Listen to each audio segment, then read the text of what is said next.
Kembali lagi dengan Dewa Zeta.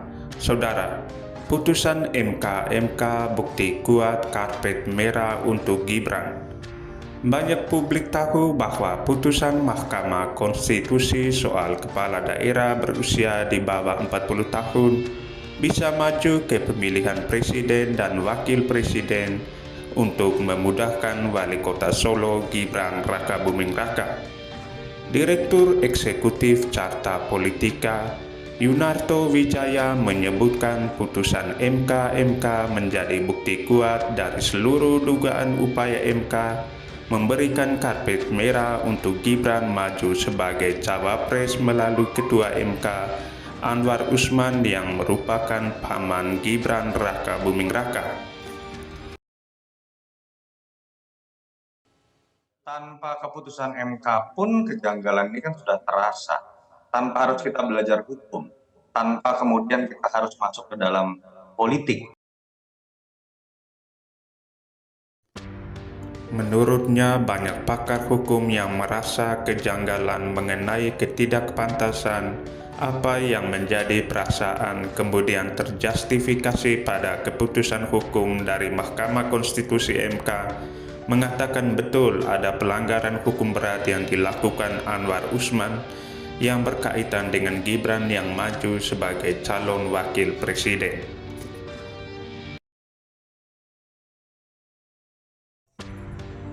Gibran mengikuti apapun putusan Majelis Kehormatan MK.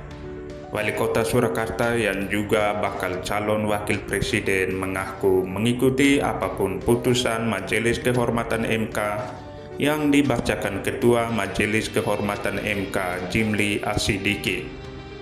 Gibran mengaku menghormati dan akan mengikuti putusan Mahkamah Konstitusi MK.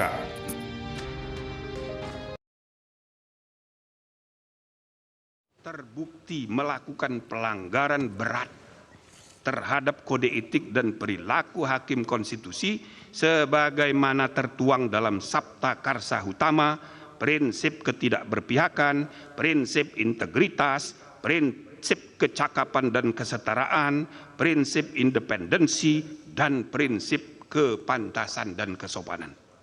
2. Menjatuhkan sanksi pemberhentian dari jabatan Ketua Mahkamah Konstitusi kepada hakim terlapor. Anwar Usman diberhentikan sebagai Ketua MK. Majelis Kehormatan Mahkamah Konstitusi memutuskan untuk menjatuhkan sanksi memberhentikan Anwar Usman sebagai Ketua MK setelah terbukti melanggar kode etik dan perilaku hakim MK terkait putusan kasus batas usia calon presiden. Putusan MK tidak menyentuh perkara Gibran yang menuai polemik yang diputuskan oleh Anwar Usman mengenai syarat capres-cawapres di bawah usia 40 tahun selama bakal calon berpengalaman sebagai kepala daerah. Dalam konteks perkara ini, seluruh hakim konstitusi dikenakan sanksi teguran lisan. Lantas, apa dampak putusan MK? Walaupun tak dapat mengubah putusan MK terkait batas usia capres, hasil sidang MK ini dianggap penting untuk mengembalikan kepercayaan publik. Kepercayaan publik itu penting, terutama menjelang pemilu mendatang. Pasalnya, MK berwenang untuk memutuskan kasus jika muncul perselisihan hasil pemilu nantinya.